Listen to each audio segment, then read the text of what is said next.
Israel जो है India का डिफेंस सिस्टम यूज करेगा और आज ये बात ओपनली पूरी दुनिया के सामने आ गई है।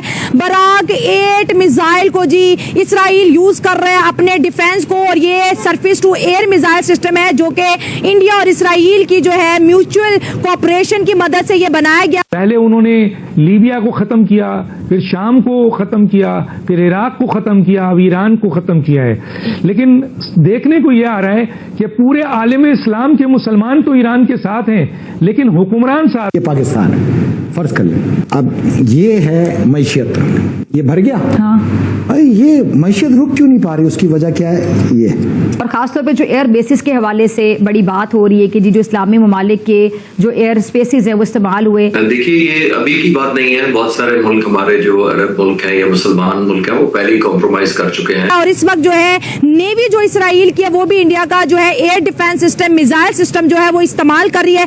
एक तरफ इंडिया बोलता है कि मैं ईरान और इसराइल की वॉर में पीस चाहता हूँ, दूसरी तरफ जो है मेड इन इंडिया को प्रमोट किया जा रहा है। इजराइल के पास 80 न्यूक्लियर वेपन्स हैं, अमेरिका की जरूरत नहीं है उनको। वो अमेरिका को कहेंगे कि हम करेंगे, वो खुद करेंगे। उनको पता है क्या करना, उन्होंने बनाया है, जहाज है अमेरिकन, बहुत काफी है उनके पास के लेने कि इजराइल कहेगा कि इनको न्यूक करो, ईरान को न्यूक्लियर वेपन्स खिलाफ इस्तेमाल करो और वो कहेंगे कि तुम बंद करो नहीं तो हम तुम्हें, और हमारे पास 80-90 हैं, वो कर सकते हैं न्यूक और अमेरिका भी नहीं रोकेगा उनको। So we are facing a nuclear war, पक्का 100%। हम लाते हैं टॉक शोज और अनलिमिटेड एंटरटेनमेंट सिर्फ YouTube पर। अगर आपने अभी तक हमारा चैनल सब्सक्राइब नहीं किया तो अभी सब्सक्राइब करें और बेल आइकॉन को क्लिक करके हमारी लेटेस्ट वीडियोस के बारे में अपडेट जानें। और धड़ाधड़ जो है हथियारों की जो सप्लाई है वो इसराइल को दी जा रही है। वो बड़ा क्वेश्चन था कि इसराइल ने इंडिया को ड्रोन दिए और उन ड्रोन ने पाकिस्तान के ऊपर हमला किया। तो जब इसराइल के ऊपर हमला हो रहा है तो क्या इंडिया अपना डिफेंस सिस्टम, क्या इंडिया अपने मिसाइल देगा? तो सवाल का जवाब आपके सामने आ गया, यस इंडिया जो है दे रहा और साथ साथ अपनी मार्केटिंग को प्रमोट करता हुआ दिखाई दे रहा है। इसके साथ साथ आकाश मिसाइल सिस्टम की बात करें तो ऑलरेडी इंडिया आर्मीनिया को बहुत से आसपास कंट्रीज को बेच चुका है।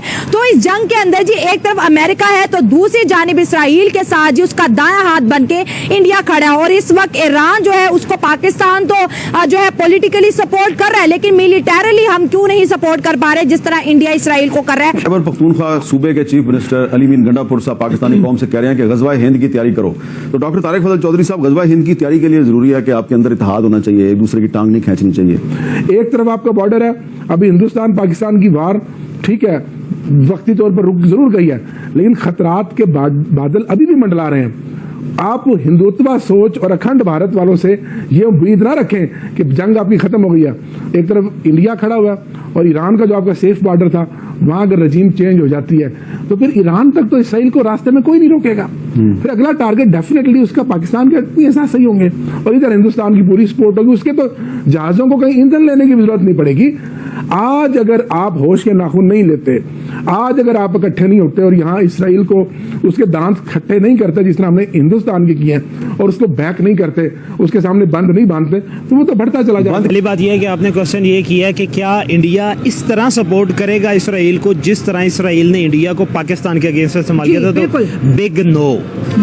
बिग नो ऐसी सपोर्ट जो है वो इंडिया ने नहीं की इसराइल को जिस तरह इसराइल ने की थी इंडिया को पाकिस्तान के अगेंस्ट। हाँ। इसराइल ने सपोर्ट क्यों किया था इसराइल? क्योंकि इसराइल पिछले 3-4 महीनों से जब से पहला अटैक आप ये कह लें कि टेंशन क्रिएट हुई थी इसराइल और ईरान के दरमियान 2024 के लास्ट पे कि उस वक्त से इसराइल प्लानिंग कर रहा था कि मैं अटैक करूंगा।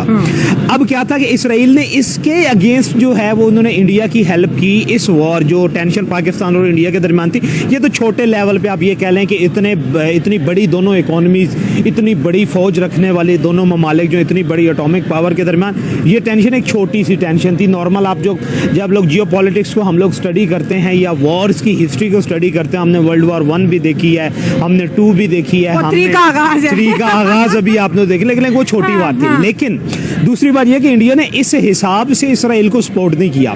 दूसरी बात यह कि नरेंद्र मोदी की या इंडिया की जो डिप्लोमेटिक पॉलिसी है, जिसके बारे में मैं अक्सर कहता हूं कि वो उसको बड़े कम लोग जो वो समझ सकते हैं कि वो दरमियान में से गुजर जाते हैं, पता नहीं चलता। वो राइट वाले को भी खुश कर लेते हैं, सेटिस्फाइड कर लेते हैं, लेफ्ट वाले को भी कर लेते हैं। वही ना कि हम न्यूट्रल हैं।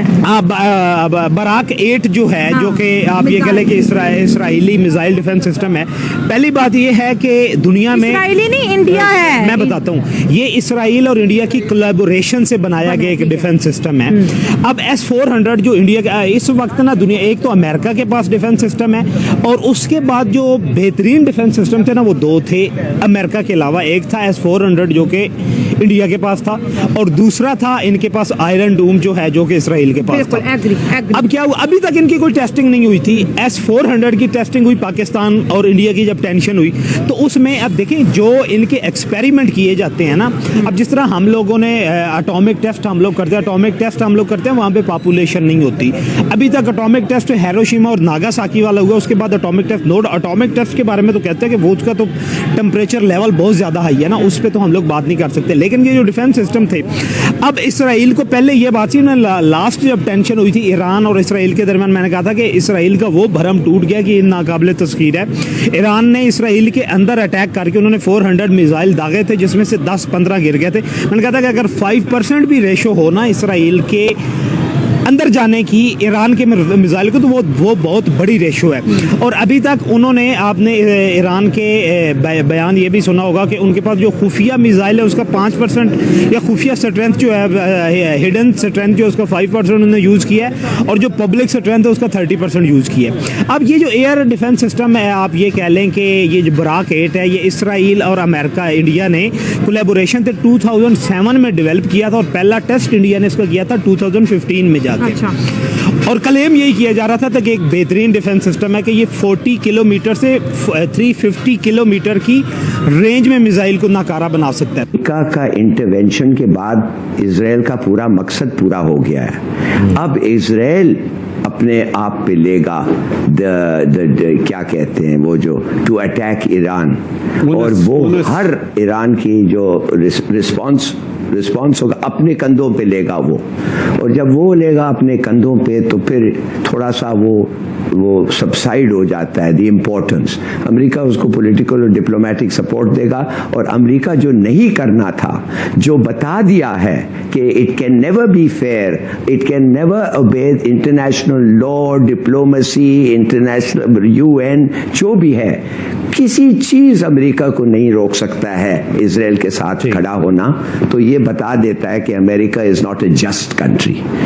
उन्होंने अपने बॉर्डर के गेट्स नहीं खोले हैं, मगर कब तक, किस हद तक वो जाएंगे, फलस्तीनियों को अपने मुल्क में नहीं आने देंगे।